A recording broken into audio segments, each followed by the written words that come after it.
Hello and good morning, everybody. Now, today we are going to start our topic finite and non-finite. Finite and non-finite कि finite verb और non-finite verb क्या होते हैं.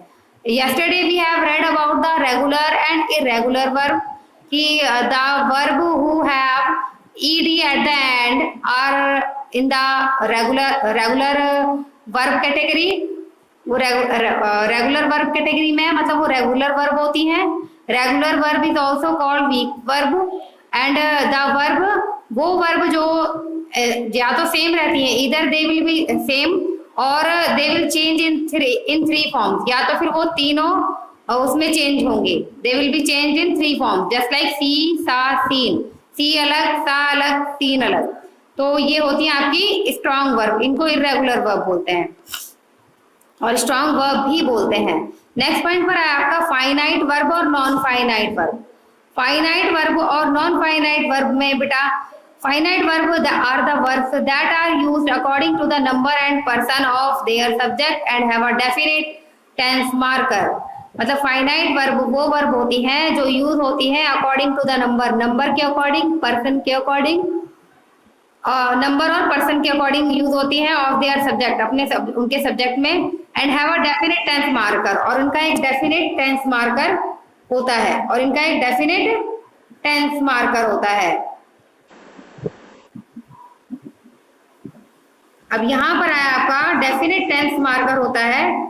तो यहाँ और एक क्लियरली वे में अगर इफ आई से अगर मैं बोलूं तो क्लियर वे में ये होता है बेटा कि आई, देखो यहाँ पर आपको थ्री सेंटेंस दिख रहे हैं. I sing a song, he sings a song, they sing a song. अब बेटा फर्क देखिए, आई है तो सिंग लगा हुआ है, ही है तो सिंग्स लगा हुआ है, क्योंकि सिंगुलर के साथ आपकी प्लूरल आती है ना. वर्ब सॉरी सिंगुलर सब्जेक्ट के साथ आपकी जो वर्ब आती है वो प्लूरल जैसी आती है, मतलब एस अटैच होके मिलता है.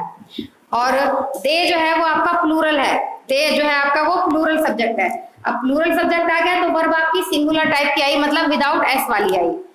मतलब तीनों फॉर्म देख लिया आपने. आई प्लूरल सब्जेक्ट होता है तो वर्ब विदाउट एस आई है, और ही सिंगुलर सब्जेक्ट होता है तो वर्ब में एस आया है.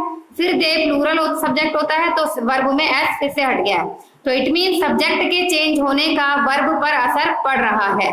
सब्जेक्ट चेंज हो रहा है तो वर्ब भी चेंज हो रही है.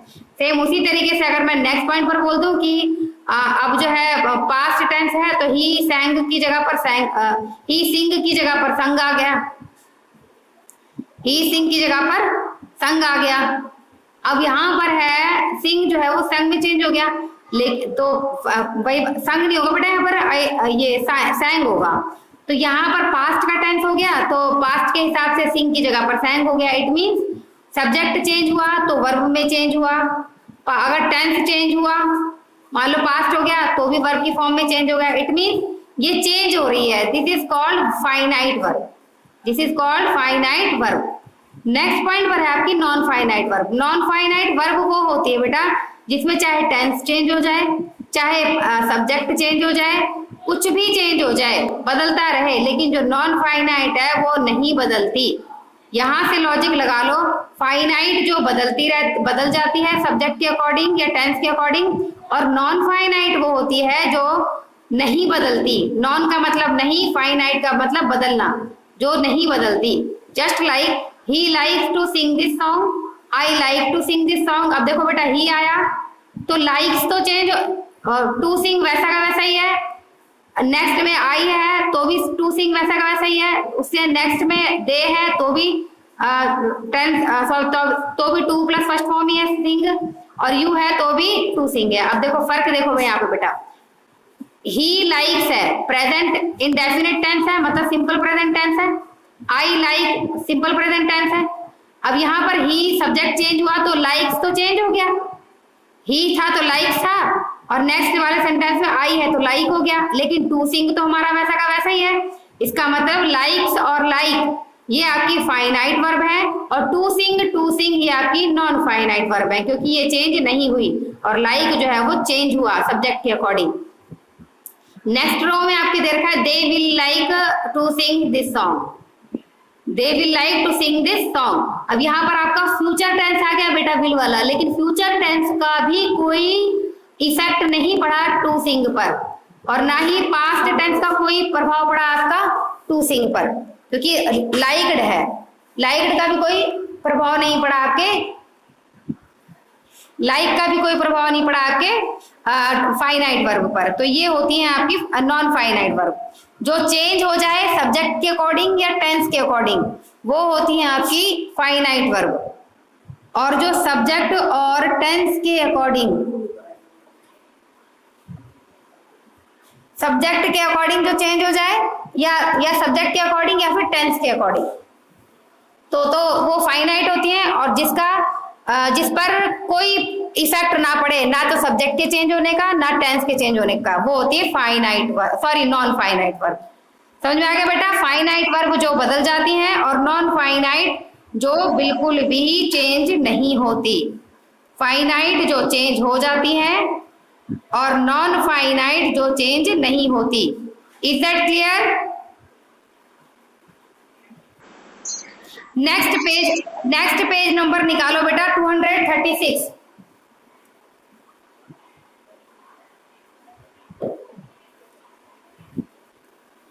किया बेटा ओपन? 236 पर है आपका सब्जेक्ट वर्ब अग्रीमेंट। अब subject verb agreement, the use of a verb in a sentence, the use of a verb in a sentence, मतलब यूज करना एक वर्ब को सेंटेंस में, determine by the number and person of the subject, this is known as subject verb agreement. मतलब it means ये है कि verb का यूज करना नंबर और पर्सन के according, of number and person of the subject के अकॉर्डिंग क्या कहलाता है? Subject verb agreement. It means ये है कि सब्जेक्ट को देख लिया आपने, पर्सन को देख लिया आपने, तो सब्जेक्ट के हिसाब से पर्सन देख लिया आपने, नंबर देख लिया, तो क्या आपको कौन सी वर्ब की फॉर्म पुट करनी है? सिंगुलर वाली। अब देखिए जैसे फॉर एग्जांपल हम ये ले लेते हैं, क्या बोला इसमें? Use of verb. It means subject verb agreement में होता है सब्जेक्ट का वर्ब के साथ अग्रीमेंट किस तरीके से फिट करना है। It means use of verb, verb का यूज करना सेंटेंस में जो डिटरमिन होता है नंबर के द्वारा या फिर पर्सन के द्वारा, या तो नंबर के द्वारा या फिर पर्सन के द्वारा ऑफ द सब्जेक्ट, सब्जेक्ट के, this is known as subject verb agreement. Example के तौर पर आपको दो एग्जांपल दिए हुए हैं यहाँ पर, ही, शी, इट, तीनों ही सिंगुलर पर्सन है बेटा। ही, शी और इट तीनों ही सिंगुलर पर्सन में लिए जाते हैं, और तीनों के सिंगुलर के साथ आपकी जो वर्ब लगी है वो गो के साथ ईएस अटैच हुआ है।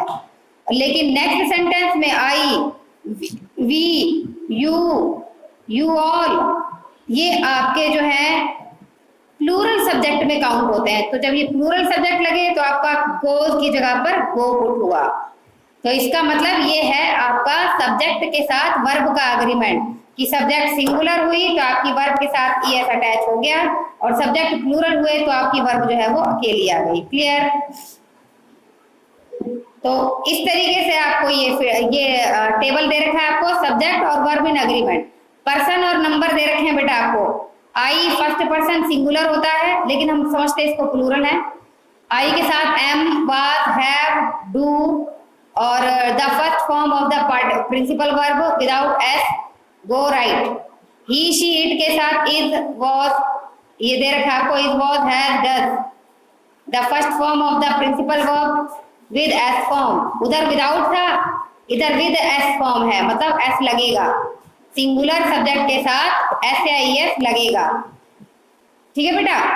और वी है तो उसके साथ आर लगेगा। Were, have, do, the first form of the principal verb without S.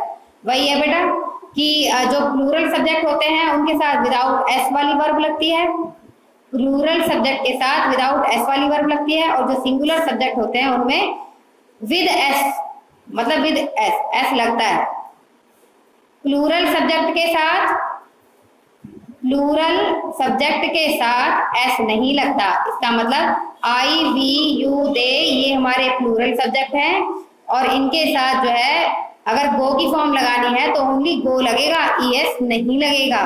और अगर हमारे सिंगुलर सब्जेक्ट हैं जैसे ही, शी, इट या कोई नाम, तो उसके साथ अगर हमें गो की फॉर्म अटैच करनी है तो ही, शी, इट, एनी नेम के साथ हम एस की फॉर्म यूज करेंगे। कुल मिला के ये समझ लो बेटा, सब्जेक्ट अगर आपका सिंगुलर है तो वर्ब में आपकी एस अटैच होगा, और अगर सब्जेक्ट आपका प्लूरल है तो वर्ब में आपकी एस अटैच नहीं होगा। नेक्स्ट पॉइंट पर आइए, two or more singular subject join by and take a plural verb.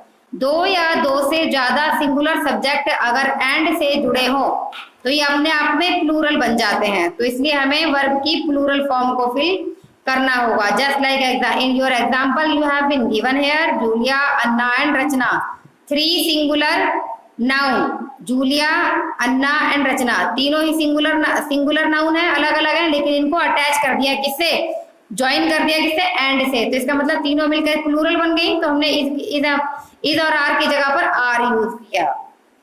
But two singular noun referring to the same person thing take a singular verb. लेकिन वही यहाँ पर ये बोला है कि अगर दो सिंगुलर नाउन, इफ टू दो, लेकिन अगर दो सिंगुलर नाउन है और वो सेम पर्सन या थिंग के बारे में बता रही हैं तो यहाँ पर सिंगुलर वर्ब लगेगा। अब यहाँ पर तो बेटा तीनों अलग अलग नाउन थे, जूलिया, अन्ना और रचना, तीनों का अटैच कर दिया तो प्लूरल लगा दिया। लेकिन यहाँ पर बोला है कि अगर दो सिंगुलर नाउन है और वो सेम पर्सन के बारे में बताती है या सेम थिंग के बारे में बताती है तो हम सिंगुलर वर्ब यूज करेंगे। देखिए in your example the honest and the dedicated Gandhi ji. अब ये ऑनेस्ट और डेडिकेटेड दोनों ही जो नाउन है ये गांधी जी के लिए यूज हुए हैं, दोनों सिंगुलर, ठीक है बेटा। ऑनेस्ट और डेडिकेटेड ये दोनों जो क्वालिटीज हैं ये गांधी जी के लिए यूज हुई हैं, एक वन पर्सन के लिए, एक सिंगुलर पर्सन के लिए यूज हुई है, इसलिए यहाँ पर सिंगुलर वर्ब यूज होगी। क्लियर बेटा, of the two the same person. Next point है आपका, क्लियर हो गया बेटा। यहाँ पर ऑनेस्ट और डेडिकेटेड क्वालिटी तो दो है, लेकिन ये बोली गई क्वालिटी जो है वो सिर्फ है एक ही पर्सन की, गांधी जी की। तो इसलिए जब आपके टू सिंगुलर नाउन रेफर करते हैं सेम पर्सन, एक ही सेम पर्सन के बारे में या सेम थिंग के बारे में, तो सिंगुलर वर्ब यूज होती है। नेक्स्ट पॉइंट है आपका, more than one singular subject joined by or, nor, either or, neither nor take a singular verb.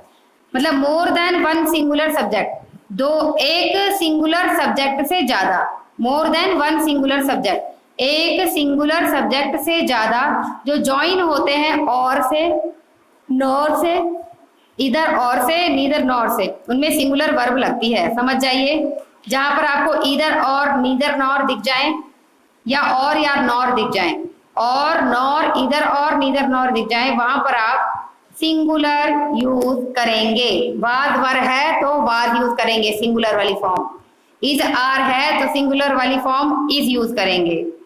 Next point है आपका, if the number of the subject is different. अगर number of subject is different, लेकिन अब यहाँ पर क्या था, neither Varun nor Rohan, और वरुण भी सिंगुलर वर्ब था, ओ सॉरी नाउन था, और रोहन भी सिंगुलर नाउन था, और प्लस में और, nor, either or, neither nor से जुड़े हुए थे तो हमने सिंगुलर यूज किया।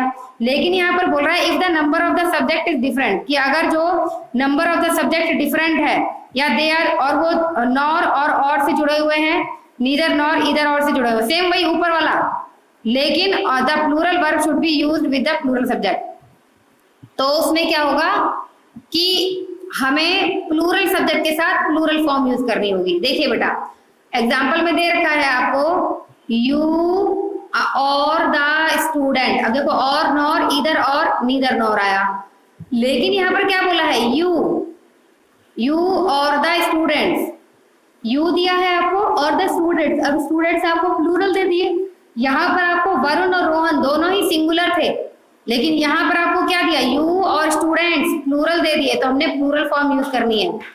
यू, नेक्स्ट में भी you and the students plural दे दिए तो प्लूरल फॉर्म यूज करनी है। It means either or, neither nor, or nor से अगर सिंगुलर सब्जेक्ट जुड़े हैं तो हम singular form, sorry singular fill करेंगे, और अगर either or, neither, nor, or nor से अगर प्लूरल सब्जेक्ट अटैच हुआ है तो हम प्लूरल फॉर्म यूज करेंगे। नेक्स्ट पॉइंट कहता है आपका, if the sentence has more than one subject joined by and the verb used is plural. अगर आपका सेंटेंस है और वो मोर देन वन सब्जेक्ट, उसमें एक सब्जेक्ट से ज्यादा सब्जेक्ट हैं और वो एंड से जुड़े हैं, तो वर्ब जो है वो यूज होगी, वो प्लूरल होगी। जैसे देखो बेटा एग्जांपल में फिर आपको दे रखा है ही एंड आई। अब देखिए बेटा, ही आपका थर्ड पर्सन में आता है सब्जेक्ट में, ही आपका थर्ड पर्सन सब्जेक्ट में आता है और आई आपका फर्स्ट पर्सन सब्जेक्ट में आता है। तो बोला है यहाँ पर कि if the sentence has more than one subject, कि अगर सेंटेंस में मोर देन वन सब्जेक्ट, एक सब्जेक्ट से ज्यादा हो, तो एक सब्जेक्ट और प्लस में एंड से जुड़े हो, तो बेटा ही और आई दो हो गए ना, तो एक से तो ज्यादा हो गए और जुड़े किससे हो, एंड से जुड़े हो, तो आपने प्लूरल यूज करना है, मतलब ईद आर में से आर यूज करना है। नेक्स्ट में देखो ही और दे, दो सब्जेक्ट दे दिया आपको, एक से ज्यादा दे दिया ना, मोर देन वन, ही भी दे दिया और दे भी दे दिया, तो क्या यूज करेंगे हम, और एंड से अटैच है तो हम फिर से प्लूरल यूज करेंगे। क्लियर हुआ? हेलो